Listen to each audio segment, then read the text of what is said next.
I just want to let you know I will try to get a minimal amount of fingerprints on it. I just want to showcase it so you can see it. I'll try not to get like olive oil and ravioli all over it.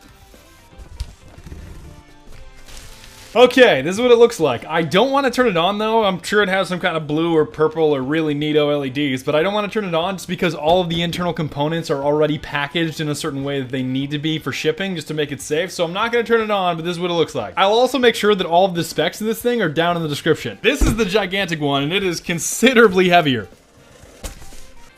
Yes, this is a box within a box within a box.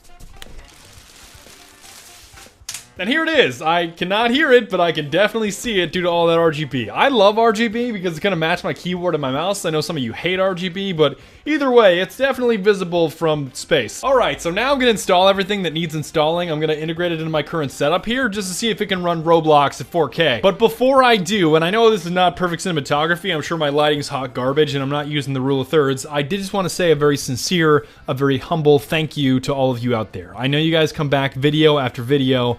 I can't say how much I appreciate you enough. So thank you very much. Really, you're the ones that put me in this position. Without you guys, I'm nothing. So a very sincere thank you. I genuinely appreciate it. You guys are the very best. And also too, of course, thank you to Ironside for giving me this gigantic PC and the second one to give away. Just thank you to everybody.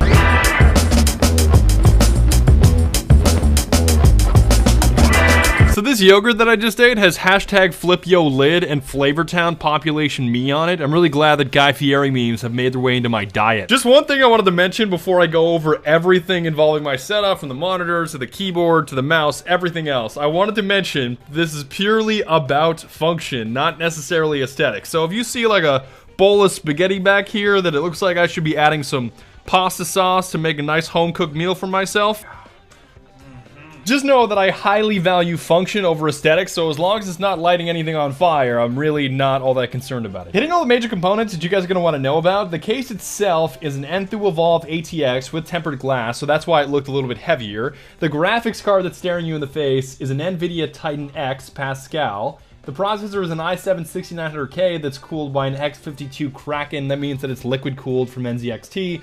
There's all kinds of NZXT RGB fans around the entire case. The motherboard is a Gigabyte X99P SLI CF, and on top of that is 32 gigabytes, so 4x8 of G.Skill RAM. There's also a 500 gigabyte SSD from Ironside. It's branded as titanium. I'm not sure what brand it is initially. And then behind that, there's a 7200 RPM, 2 terabyte regular standard hard drive from Toshiba. I'm probably gonna throw a bunch of 840 and 850 EVOs that I have from Samsung and some Caviar Blues and Blacks for actual hard drives for me to use, and then on top of that, it's all powered by an RM850X from Corsair, which is 80 plus gold. It's not platinum, but it's close. And believe it or not, using a software that's already on the PC when you first boot it up, you can make this RGB seizure into even more RGB. Time to ship this baby into overdrive. Oh, baby!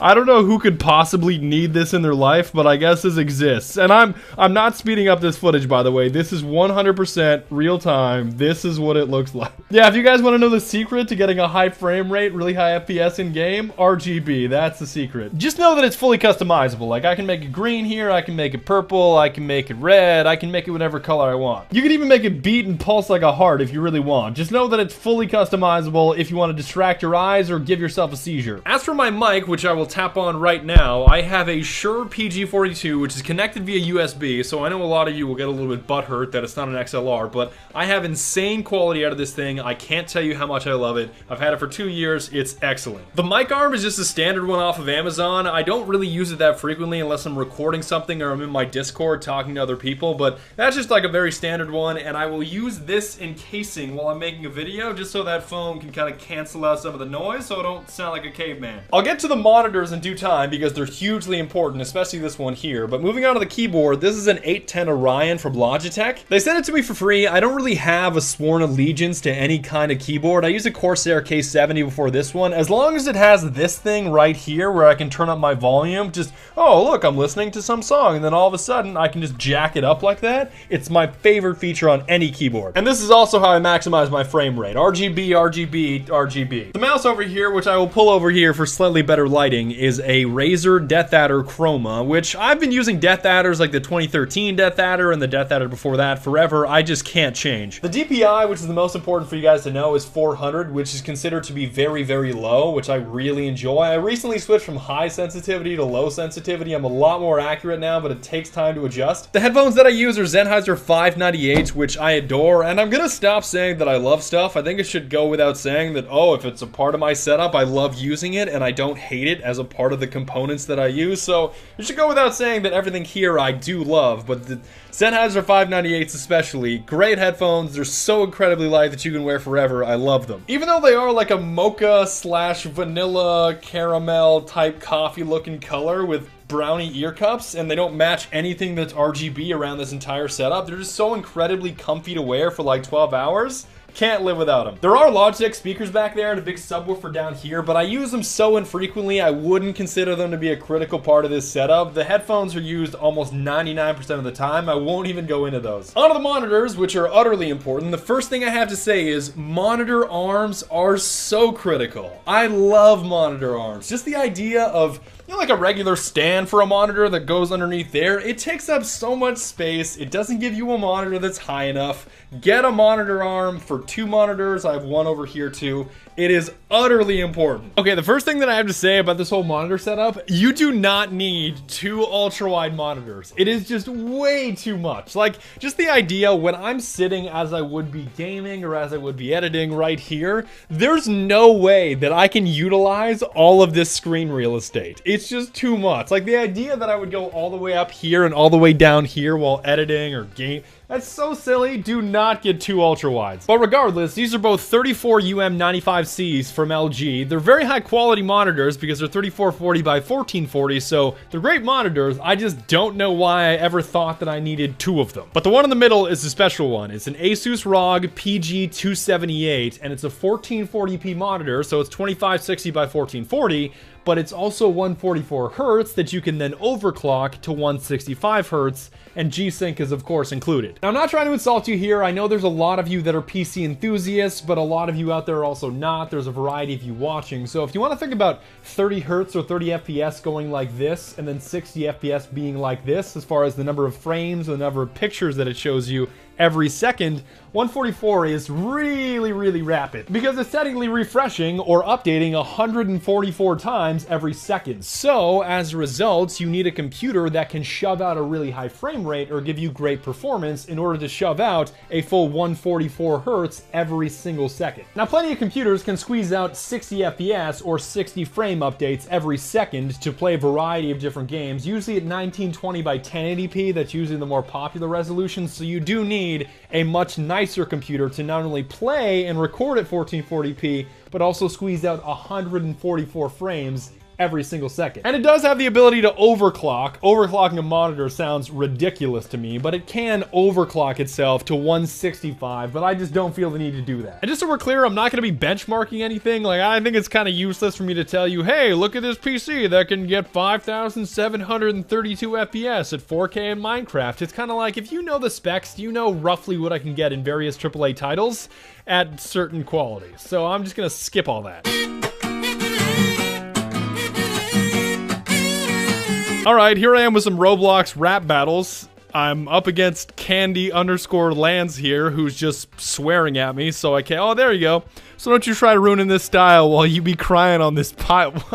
I don't know what I'm doing. Okay, using Cookie Clicker is not going to be the best example, but here goes when it comes to Shadowplay. So Shadowplay is always recording your footage or your gameplay in the background, but that doesn't mean that I'm saving everything to a hard drive. The way it works is it's always going in the background, recording what's happening, and then let's say I call in my grandma kill streak and I want to save that moment. All that I will have to do is press F10 and it automatically saves the past 3 minutes of gameplay. So that's all that I needed. I needed just that little highlight. I didn't need to record 10 hours to get that. So now I can go over to a hard drive and find the clip. And boom, there it is in a folder. I can easily double click on it. There's my footage of me getting my grandma kill streak, which I can easily then drag into Sony Vegas and start editing a video. Now, I'm not going to drag that clip into Sony Vegas and start editing it just because I'm not going to upload it because that's silly, but also because I'm recording my voice right now with Sony Vegas. But you can just imagine me dragging this clip into Sony Vegas and starting to edit a video. Now, the great thing about Shadow Play, beyond it just being a very, very minimal performance hit, like I don't even know if there is a performance hit, you can barely even notice that you're recording, whereas other programs, you significantly drop off in FPS.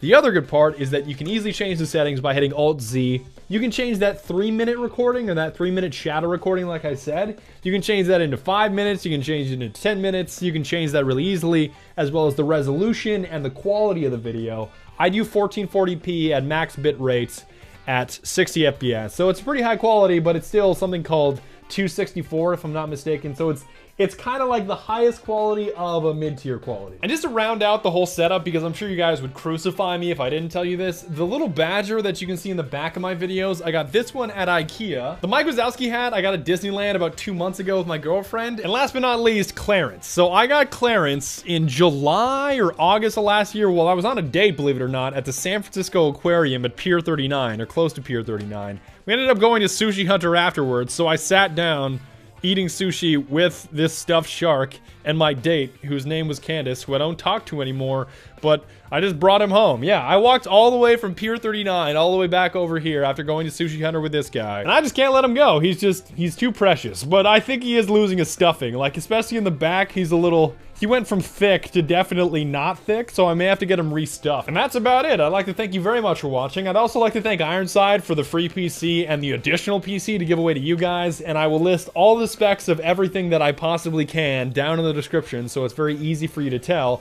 And if you have any questions, I could always do the intro to the next video answering some FAQs. But other than that, thank you very much for watching, and peace out.